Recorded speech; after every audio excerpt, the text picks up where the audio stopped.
Good evening traders. రేపు market యొక్క analysis మనం ఈరోజు చేసుకుందామండి. రేపు మార్కెట్ ఎలా ఉండబోతుంది ఏందనేది మనం ఈరోజు లెవెల్స్ అండ్ మొమెంటం గురించి మనం ఈరోజు మాట్లాడుకుందాం. సో మార్కెట్‌లో నిన్న మనం చెప్పినట్టు 48,200 కింద మనం మార్కెట్ స్మాల్ గ్యాప్ డౌన్ గాని, ఫ్లాట్ గాని ఓపెన్ అయితే మార్కెట్‌లో 47,800 వరకు వస్తదని చెప్పుకున్నామండి నిన్న మనం. సో 48,000 కూడా బ్రేక్ అవుతుందని చెప్పాను. సో మార్కెట్‌లో ఇంకా కంటిన్యూ ఫాల్ ఉంటదని అనుకున్నాను. సో లేదు. సో మార్కెట్‌లో మనం ఈరోజు లైవ్ ట్రేడ్‌లో కూడా చెప్పానండి. 48,000 బ్రేక్ అవ్వనంత వరకు మార్కెట్‌లో మన సెల్లింగే ఉందని చెప్పాను. సో 48,000 దగ్గర నుంచి సెల్లింగ్ వస్తా ఉంది మార్కెటు. సో రేపు వచ్చేసి మార్కెట్ ఎలా ఉండబోతుంది? ఫస్ట్ ఆఫ్ ఆల్ కాన్సెప్ట్ మనం అర్థం చేసుకుందామండి. సో మార్కెట్‌లో ఎక్కడైతే బయర్స్ ఉన్నారో, సో ఆల్మోస్ట్ నిన్న ఈ యొక్క మూవ్‌మెంట్‌లోనే ఎగ్జిట్ అయిపోయిండొచ్చు నియర్ బై బయర్స్.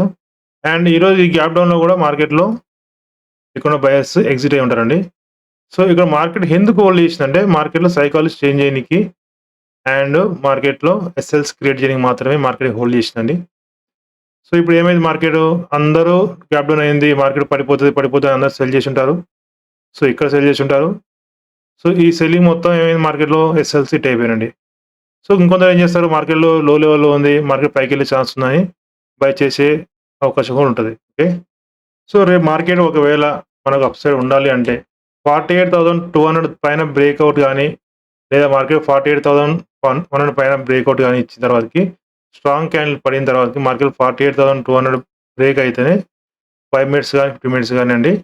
సో మనం ఫర్దర్‌గా మార్కెట్‌లోకి బయింగ్ ఉండే ఛాన్స్ ఉంటది.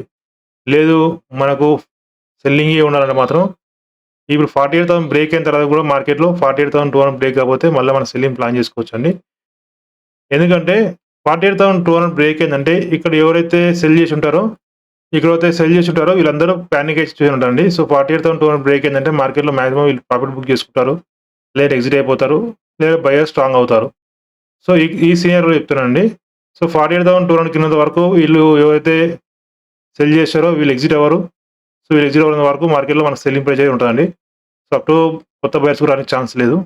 సో రేపు లెవెల్ వచ్చేసి సో మనకు సెల్లర్ స్ట్రాంగ్ ఉన్నారు కాబట్టి సో మార్కెట్ రేపు ఫ్లాట్ ఓపెన్ అయినా, స్మాల్ గ్యాప్ డౌన్ అయినా, స్మాల్ గ్యాప్ అయినా మార్కెట్‌లో మనకు సెల్లింగ్ ప్రెషర్ వచ్చే ఛాన్స్ ఉంటదండి. సో అదొచ్చేసి అప్ టు 47,500 వరకు. సో రేపు గ్యాప్ అప్ అయిన తర్వాతకి మార్కెట్‌ల 48,000 బ్రేక్ అయినా గాని నేను వెయిట్ చేస్తానండి నాకు సెల్లింగ్ గురించి. ఎప్పుడైతే 48,200 బ్రేక్ అయిందంటే మార్కెట్‌లో నాకు అప్ సైడ్ అయ్యే ఛాన్స్ వచ్చేటికి నేను బయింగ్ వెతుక్కుంటాను. సో మార్కెట్‌లో మనకు 48,000 బ్రేక్ అయినా గాని మళ్ళీ సెల్లింగ్ వచ్చే ఛాన్సే ఉంటదనుకుంటున్నాను నేనైతే. ఎందుకంటే ఇక్కడ బయర్స్ ట్రాప్ చేయనికి మాత్రమే మార్కెటు బ్రేక్‌ఔట్ ఇచ్చి మళ్ళీ పడే ఛాన్స్ ఉంటది. అది రేపే అవ్వచ్చు, ఎల్లుండి అవ్వచ్చు. సో డ్రాగెస్ట్ బయింగ్ అయితే ఉండదనుకుంటున్నాను రేపైతే నేను. సో నా వ్యూ అయితే రేపు ఫ్లాట్ గాని, గ్యాప్ అప్ గాని, స్మాల్ గ్యాప్ అప్ గాని, గ్యాప్ డౌన్ అయితే సెల్ చేశానండి. 47,500 తర్వాతకి మార్కెట్‌ల ఇంకా ఎక్కువ ఎక్స్‌పెక్ట్ చేయకండి. మార్కెట్ ఫాస్ట్‌గా ఎళ్తదని. ఒకవేళ లేదు డ్రాగెస్ట్ 47,500 దాకా ఎళ్ళిందంటే మార్కెట్ 47,230 వరకు మనకు వెళ్ళే ఛాన్స్ ఉందండి. సో మన లెవెల్స్ వచ్చేసి బ్యాంక్ నిఫ్టీ రెసిస్టెన్స్ 1 వచ్చేసి 48,000 అండ్ సెకండ్ వచ్చేసి 48,200 అండ్ థర్డ్ వచ్చేసి 48,450 అండి. అండ్ సపోర్ట్ లెవెల్ వచ్చేసి 47,750 అండ్ నెక్స్ట్ వచ్చేసి 47,500 అండి. అండ్ థర్డ్ వచ్చేసి 47,230. సో నిఫ్టీకెళ్ళిపోతే so Nifty scenario complete different ఉందండి compare to bank Nifty. So ఇక్కడ ఎవరైతే బయర్స్ ఉన్నారో సో బయర్స్ మళ్ళీ యాడ్ అయ్యారు ఇక్కడ. And up to closing price breakout అయింది. అండ్ అప్ టు 20,500 మన సైకలాజికల్ నెంబర్ బ్రేక్‌ఔట్ అయిందండి.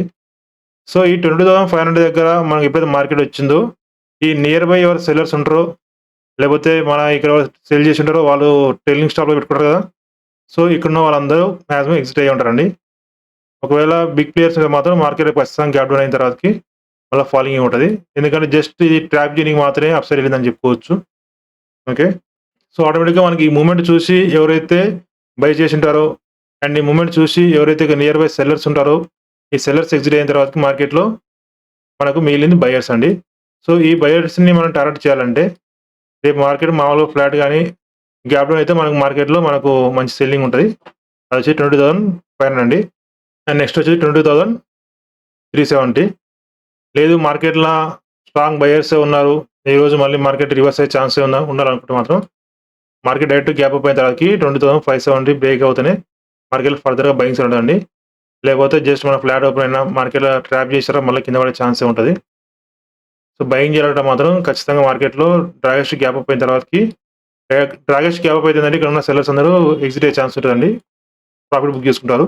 సో బయర్స్ కూడా స్ట్రాంగ్ అవుతారు. సో మళ్ళీ బయర్స్ ఎంట్రీ అయ్యే ఛాన్సే ఉంటది.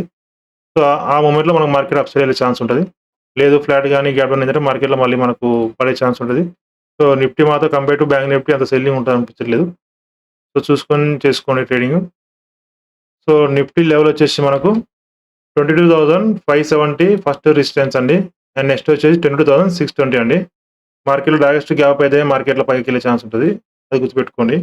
అండ్ నెక్స్ట్ వచ్చేసి మన సపోర్ట్ లెవెల్ వచ్చేసి 22,430 నెక్స్ట్ వచ్చి 22,380 అండి. లేదు మార్కెట్ డైరెక్ట్ గ్యాప్ డౌన్ అయింది, ఫాలో అవుతుంది అంటే నెక్స్ట్ వచ్చే సపోర్ట్ లెవెల్ మనకు 22,280 అండి. 280 ఆర్ 230 ఒకవేళ డాగెస్ట్ గ్యాప్ డౌన్ అయిందంటే మార్కెట్‌లో ఇక్కడ ఉన్న బయర్స్ అందరూ మళ్ళీ బై చేయరండి. ఎందుకంటే ప్రాఫిట్ బుక్ చేసుకుంటారు. సో సెల్లర్ స్ట్రాంగ్ అయ్యేటప్పటికి మళ్ళీ మార్కెట్ కిందకి తీసుకొచ్చే ఛాన్సే ఉంటది. అండ్ సెన్సెక్స్ వచ్చేసి సో మార్కెట్ నిన్న మనం చెప్పుకున్నట్టు ఫ్లాట్ గాని గ్యాప్ డౌన్ అయితే మార్కెట్‌లో 73,700 వరకు వస్తదని చెప్పినాను. So market direct gap down అయింది. సో దీంట్లో కూడా మార్కెట్‌లో బయర్స్ యాడ్ అయ్యారు. సో ఇక్కడ కూడా రివర్స్ రీట్రేస్‌మెంట్‌లో బయర్స్ యాడ్ అయ్యారు. అప్ టు 74,000 బ్రేక్‌ఔట్ అయింది. ఓకే. సో ఇక్కడున్న నియర్ బై ఎవరైతే సెల్లర్స్ ఉన్నారో వాళ్ళు మాక్సిమం ఇక్కడ ఎగ్జిట్ అయ్యి ఉండొచ్చు. నెక్స్ట్ మనకు మార్కెట్ అప్ సైడ్ ఎలా అంటే గ్యాప్ అప్ అవ్వాలి రేపు. గ్యాప్ అప్ అయిన తర్వాతకి 74,390 బ్రేక్ అయిందంటేనే మార్కెట్‌లో మనకు ఏమైనా ఫర్దర్‌గా అప్ సైడ్ ఉంటదండి. వచ్చేసి 74,550 లేదు ఫ్లాట్ ఓపెన్ అయిందంటే మార్కెట్‌లో మళ్ళీ అప్ సైడ్ ఎళ్లి పడే ఛాన్సే ఉంటది. ఎందుకంటే ఇక్కడ సెల్లర్స్ అయితే ఎగ్జిట్ అయిపోయారు. సో నెక్స్ట్ మిగిలింది మనకు బయర్స్ రేపటికి. సో మనకు ఫ్లాట్ ఓపెన్ అయినా, గ్యాప్ డౌన్ ఓపెన్ అయినా మనకు 74,000 బ్రేక్ అయిందంటే మనం సెల్లింగ్ ప్లాన్‌లో వెళ్దామండి. మన సపోర్ట్ లెవెల్ వచ్చేసి 73,800 అండ్ నెక్స్ట్ వచ్చేసి 73,550 అండి. రెసిస్టెన్స్ లెవెల్ వచ్చేసి 74,200 అండ్ నెక్స్ట్ వచ్చేసి 74,400 అండి. నెక్స్ట్ వచ్చేసి 74,550. థ్యాంక్ యూ అండి. Thank you very much. నా అనాలిసిస్ మీకు నచ్చినట్టయితే ప్లీజ్ లైక్ చేయండి, షేర్ చేయండి, సబ్స్క్రైబ్ చేసుకోండి, సపోర్ట్ చేయండి. థ్యాంక్ యూ అండి. Thank you very much. Good night అండి.